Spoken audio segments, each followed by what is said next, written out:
Furong ancient town, which is located just a 30-minute bullet train ride from Zhangjiajie city in Hunan province of China. This unique and beautiful town is not only an architectural wonder, but also a great place to explore the beauty of nature and Chinese culture. The town is built on a rocky outcrop, overlooking a beautiful waterfall, which makes it an ideal destination for anyone who loves adventure, history, and nature.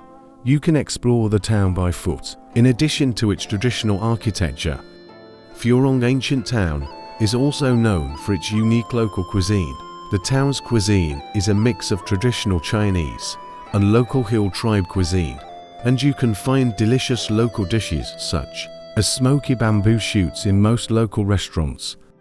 If you're planning a trip to Zhangjiajie and want to add a stopover in Furong ancient town to your itinerary, I highly recommend it. It's a must-visit destination that will take you back in time and give you a glimpse into China's rich history and culture. The entry ticket is around £11. The price includes performances and unlimited entry into the town within 3 days. Staying in a local traditional hotel in the town will be a better choice. You can enjoy tranquility and have a nice walk in the morning and appreciate the stunning evening views